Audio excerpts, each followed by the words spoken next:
Bom dia, turma. Nós vamos dar início agora a uma aula de ciências do sétimo ano. E o tema da nossa aula de hoje é seres vivos, classificação e nomenclatura. Para quem tem livro, esse conteúdo pode ser encontrado no capítulo 6, das páginas 80 a 84. Nós vamos ver na aula de hoje que classificar as coisas é uma prática muito comum no nosso dia a dia. Desde que nós começamos a falar, desde que nós aprendemos a falar, nós começamos a classificar as coisas por sua similaridade. Por exemplo, nós classificamos objetos como brinquedo, nós classificamos objetos como roupa, como utensílios domésticos, por exemplo, e esses utensílios, essas coisas, elas são separadas. Por exemplo, os brinquedos vão para o cesto de brinquedo, as roupas, as peças do vestuário vão para o guarda-roupa, e os utensílios domésticos, como as panelas, por exemplo, vão para o armário lá da cozinha, o armário de louças. Então, seria uma coisa bem engraçada, um evento bem atípico, se você fosse na casa de um colega seu, por exemplo, e encontrasse as meias dele dentro de uma panela, junto com as panelas, por exemplo. Então seria uma coisa bem estranha. Para que as coisas funcionem, nós tendemos a classificá-las, a organizá-las. Então, nós vamos ver aqui alguns exemplos de classificação e os critérios que nós usamos para classificar as coisas, por exemplo. Nessa imagem aqui, nós temos alguns doces. Observem que esses doces eles têm o mesmo formato. Eles têm um formato de disco. E o que difere entre um doce e o outro é a coloração. Então, aqui nós poderíamos classificar esses doces de acordo com o critério cor. Então, nós separaremos os verdes, os azuis, os amarelos e assim por diante. Então, aqui nós temos uma classificação bem simples, baseada em um único critério, que seria a cor. Nessa outra imagem, nós temos diferentes botões. Vocês podem observar que nós temos botões de tamanhos diferentes nessa imagem. Nós temos botões pequenos, nós temos botões de tamanho intermediário, tamanho médio, e temos botões de tamanho grande. Então, esse é uma coisa visível aqui. Vocês podem ver também que eles têm diferentes colorações. Então, nós temos verdes, branco, azul, preto. E vocês podem perceber também que esses botões, eles apresentam um número diferente de furos. Aqui nós temos, por exemplo, um botão que tem 4 furos, enquanto aqui nós temos um botão que apresenta apenas 2 furos. Então, se nós fôssemos classificar esses botões, nós poderíamos classificar de acordo com vários critérios. Por exemplo, nós poderíamos classificar eles de acordo com o critério tamanho. Então, nós iremos separar os pequenos, os de tamanho intermediário e os de tamanho grande. Nós poderíamos classificar esses botões de acordo com a cor. Então, branco para cá, laranjado para ali. Então, de acordo com a coloração. Poderíamos classificar ele com relação ao número de furos. Os que têm 2 furos para um lado e os que têm 4 furos para o outro. Então, outro exemplo de classificação. Nós poderíamos também combinar 2 critérios para separar esses botões. Por exemplo, nós poderíamos separar aqueles que são grandes e que apresentam 2 furos daqueles que são grandes e apresentam 4 furos, por exemplo. Então, observem que nós temos várias possibilidades de classificação, levando em consideração apenas esses critérios, o tamanho, a cor e o número de furos, por exemplo. Então, nós já temos uma coisa um pouco mais complexa aqui com os botões do que nós tínhamos aqui com os doces. Imagina como seria, então, tentar classificar todas as formas de vida existentes no nosso planeta.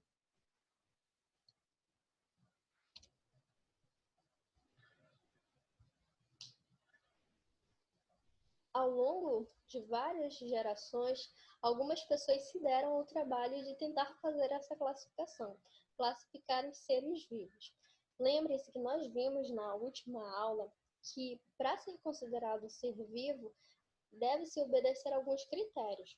Lembre-se, por exemplo, que para ser considerado ser vivo, o indivíduo ele tem que ser dotado de célula, com exceção dos vírus, ele tem que ter capacidade de se reproduzir, tem que ter metabolismo. Então, ele tem que cumprir esses critérios para ser classificado como um ser vivo. Aí nós já temos uma forma de classificar entre seres vivos e não vivos. Só que existe uma diversidade muito grande de seres que cumprem esses critérios e são classificados como ser vivo. Então, uma biodiversidade muito grande. Para tentar organizar isso, para poder facilitar o estudo dos seres vivos, foi criada a taxonomia.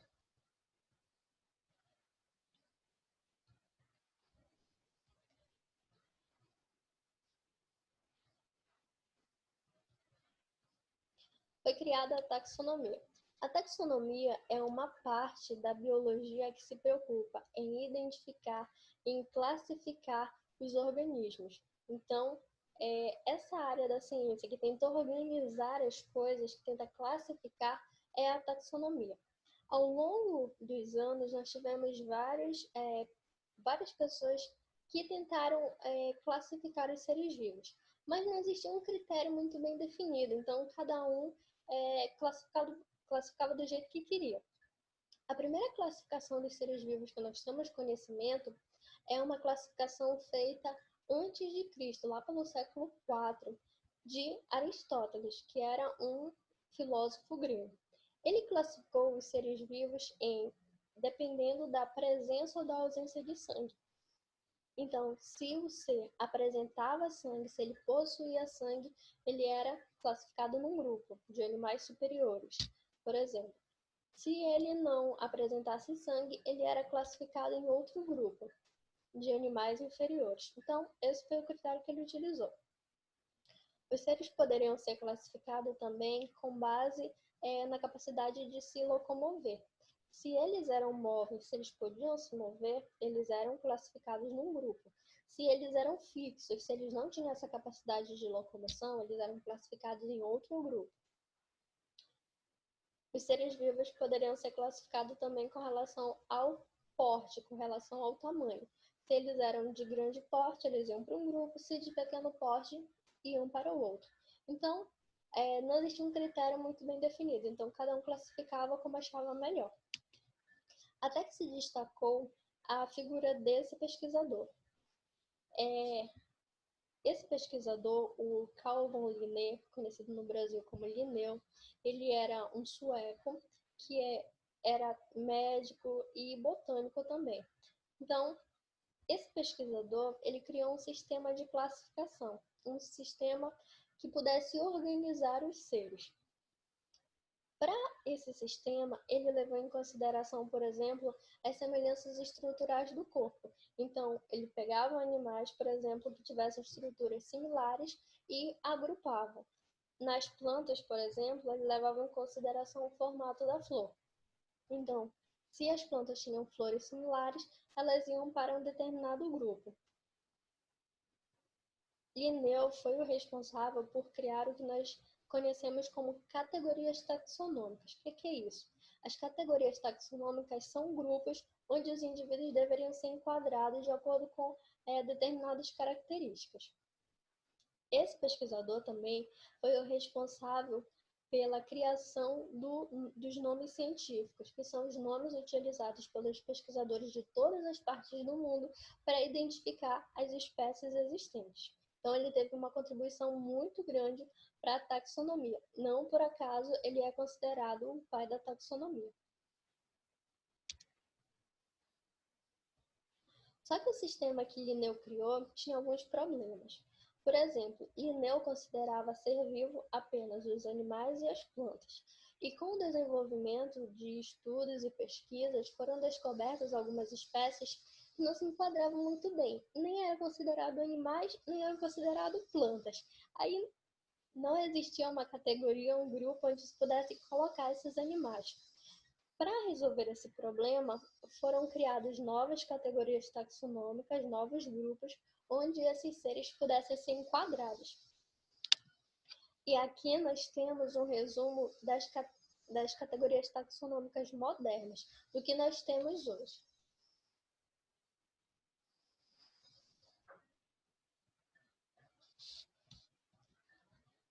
primeiro grupo, a primeira categoria taxonômica que nós temos é a espécie. Aqui. Essa categoria nós encontramos indivíduos que pertencem à mesma espécie. Lembrem-se que espécie descreve organismos que têm similaridades estruturais, ou seja, que são parecidos e que têm a capacidade de cruzar e de gerar descendentes férteis em condições naturais. Então, se eles têm todas essas características, eles são considerados da mesma espécie. E se são considerados da mesma espécie, eles são enquadrados na categoria, no taxon espécie. Uma segunda categoria taxonômica seria o gênero, que é um pouco mais ampla, mais complexa do que a espécie. No gênero, nós temos um conjunto de espécies diferentes. Então, aqui no gênero, nós não temos apenas indivíduos de uma espécie, mas de espécies diferentes, desde que essas espécies tenham alguma semelhança estrutural, elas têm que ter alguma coisa similar, alguma coisa parecida. O próximo grupo é o grupo família. Então, aqui na família nós temos um conjunto de gêneros. Observem que, à medida que nós vamos evoluindo, esses grupos eles vão ficando mais complexos. A categoria seguinte é a ordem. Na ordem, nós temos um conjunto de famílias que têm alguma similaridade. A categoria seguinte é a categoria classe. Na classe, nós teremos um conjunto de ordens. A categoria seguinte é a categoria filo, onde nós teremos um conjunto de classes, e a categoria reino, onde nós teremos um conjunto de filos. Antigamente, nós considerávamos até a categoria reino, mas atualmente foi criada uma nova categoria, superior a reino, que é a categoria domínio. Na categoria domínio, nós teremos um conjunto de reinos. O domínio ele pode ser subdividido em 3 grupos. O grupo Arquea, o grupo Bactéria e o grupo Eucária. Nesses 2 primeiros aqui, Arquea e Bactéria, nós vamos encontrar seres que são procariontes. E nesse outro grupo, nesse último aqui, nós vamos encontrar seres eucariontes. A gente vai relembrar mais para frente o que é um ser procarionte e o que é um ser eucarionte. Então, aqui nós temos ursos americanos, o urso negro, um urso encontrado na região da América do Norte. E nós vamos ver como é a classificação desse animal. Então, aqui nós temos a espécie, que é a categoria básica da taxonomia. Então, nós temos a espécie aqui desse urso. Em seguida, nós temos a categoria gênero. Observe que aqui nós temos animais de diferentes espécies. A categoria seguinte é a categoria família, onde nós teremos indivíduos de diferentes gêneros, tá? Então, gêneros diferentes aqui. Na ordem, nós teríamos indivíduos de diferentes famílias agrupadas. Na categoria classe, nós teremos indivíduos de diferentes ordens. Na categoria filo, indivíduos de diferentes classes, desde que eles tenham alguma similaridade, lembrando, eles têm que ter alguma coisa em comum para serem enquadrados dentro dessas categorias taxonômicas. Em seguida, nós temos o reino, onde nós teríamos indivíduos de diferentes filos, desde que eles tenham algo em comum. E, por fim, o domínio. Então, observem que a complexidade desses grupos vai aumentando à medida que nós vamos caminhando de espécie até domínio. Então, apesar desses seres aparentarem ser muito diferentes, muito diversos, eles têm alguma coisa em comum. Por exemplo, aqui nós temos o domínio eucário. Nesse domínio, todos os seres que estão incluídos aqui, eles apresentam células que são eucariontes. Então, mostrando que há alguma coisa de similar entre eles, apesar da aparente diferença morfológica entre esses organismos. Existem 5 grandes reinos, e é exatamente esses grandes reinos, esses 5 reinos que nós vamos nos ocupar e estudar daqui em diante. Os 5 reinos existentes são o reino Monera, o reino Monera, o reino Protista, o reino Fungi, o reino Plante e o reino Animalia.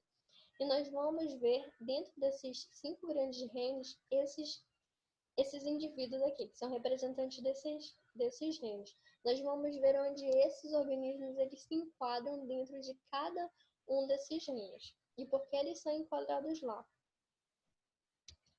O primeiro reino que nós vamos ver é o reino Monera.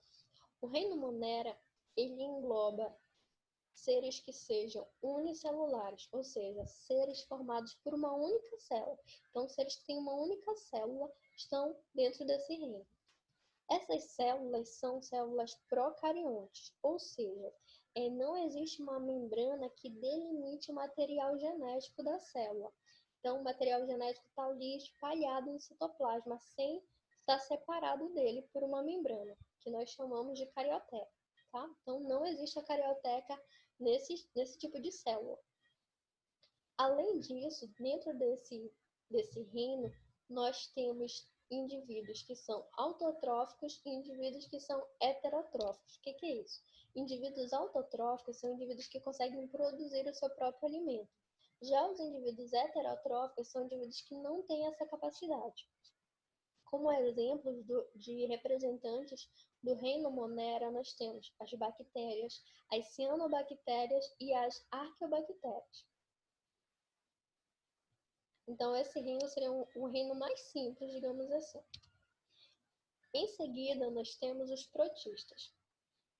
Para ser enquadrado no reino protista, os organismos têm que cumprir essas características.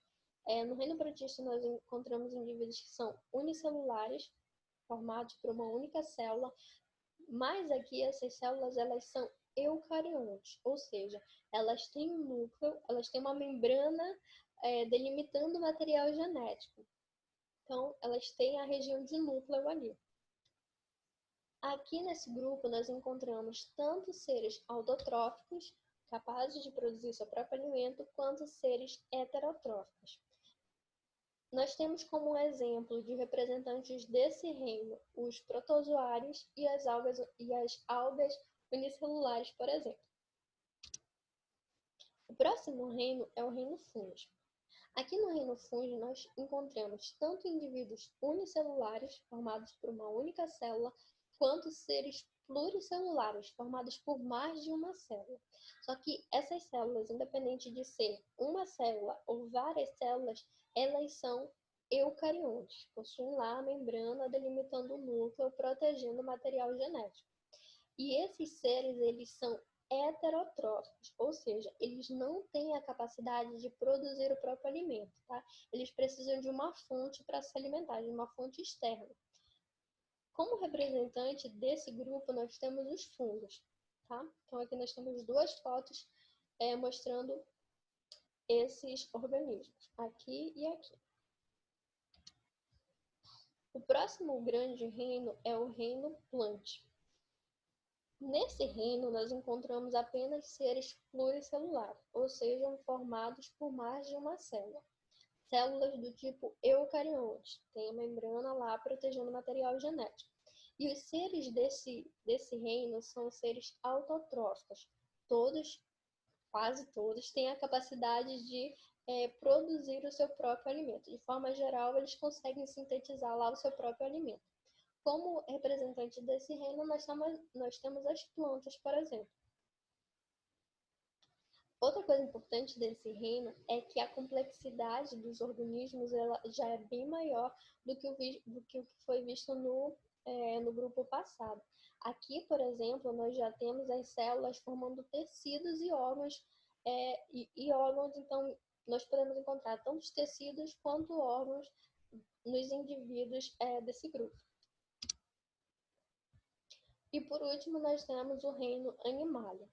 Aqui nós temos indivíduos que são pluricelulares, que são eucariontes e que são heterotróficos. Como representante desse reino, nós temos os animais. Aqui também nós já encontramos as células agrupadas formando tecidos e esses tecidos formando órgãos. Então aqui nós já temos também estruturas mais complexas. Observem que a complexidade dos seres ele vai aumentando à medida que nós vamos passando pelos reinos, desde Monera até o Animalia. Nomenclatura. O que é isso? Nomenclatura é a arte de dar nome às coisas, tá? Então, nesse caso, de dar nome aos seres. Aqui nós temos uma imagem de um animal que nós conhecemos, um animal bem familiar, tá? Aqui nós temos o gato doméstico, ou simplesmente o gato. Só que a palavra gato é uma palavra da língua portuguesa.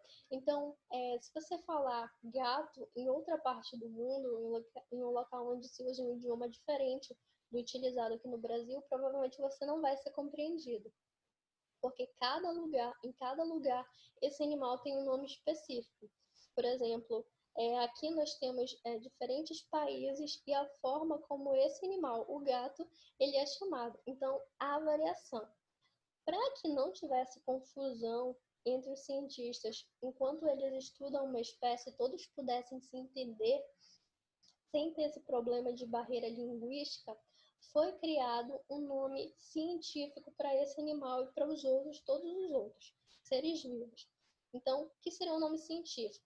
Seria um nome universal, que em qualquer parte do mundo, no momento que ele fosse falado, ele pudesse ser entendido. Esse nome, o nome científico, ele é formado por duas palavras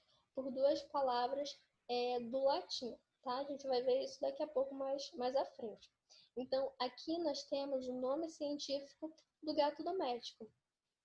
O nome científico desse animal é Felis capus. Então, em qualquer parte do mundo, se alguém usasse essa nomenclatura, esse nome, esse animal seria identificado pela comunidade científica. Então, para que não houvesse confusão, foi criado um nome científico. E a criação de um nome científico também é a ideia do Linneu. Para dar nome a uma espécie, para dar nome a um ser, nós utilizamos algumas regras básicas. Por exemplo, a primeira nós já vimos, que o nome da espécie ela é escrita em latim. Mas por que latim? Por que não em português, inglês, espanhol, italiano? Por que o latim? O latim, além de ser uma língua culta, é uma língua considerada morta. Ou seja, não existem mais pessoas que falem latim no seu dia a dia, fluentemente. Então, como o latim já não é mais utilizado no dia a dia, é uma língua que não tem mais o risco de sofrer variação, porque ela já não é tão utilizada assim. Então, exatamente por isso, por ela ser uma língua mais estável, ela foi escolhida para dar nome às espécies. Segunda regra. O nome da espécie é formado por duas palavras.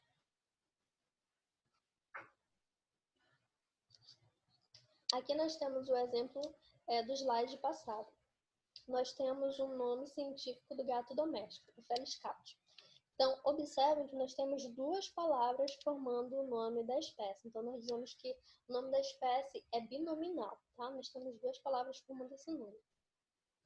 A terceira regra é que a primeira palavra ela sempre deve ser escrita com a letra maiúscula. Então, se vocês observarem esse exemplo, vocês vão ver que o F, a primeira letra da primeira palavra, sempre vai ser escrita com letra maiúscula. Isso é uma regra.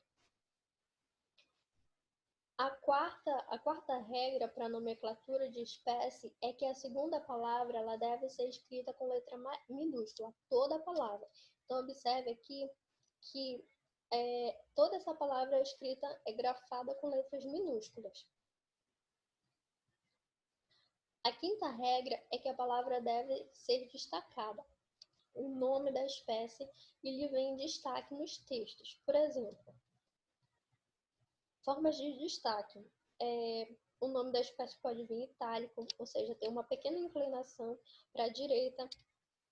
O nome da espécie pode vir negritado, como aqui, ou pode vir sublinhado. Essas são as formas de destaque mais comuns de se observar. Mas o nome da espécie, quando aparece no texto, ela tem que ser destacada. E, por último, em alguns casos, a segunda palavra ela pode começar com letra maiúscula. Em que casos são esses? Aqui nós temos dois exemplos. Dois exemplos não. Aqui nós temos o nome de uma espécie escrito de forma diferente. Observem que no primeiro exemplo, nós temos o segundo nome escrito, a segunda palavra escrita com uma letra maiúscula, e aqui nós temos escrito com letra minúscula. As duas formas estão corretas. Ué, professora, mas a senhora não falou que o segundo nome sempre tem que ser escrito com letra minúscula? Não quando esse nome for uma homenagem. O Trypanosoma cruzi, por exemplo, é um protozoário que causa uma doença chamada de doença de Chagas. Essa doença foi descoberta por um pesquisador que quis homenagear o seu mestre, que se chamava Oswaldo Cruz.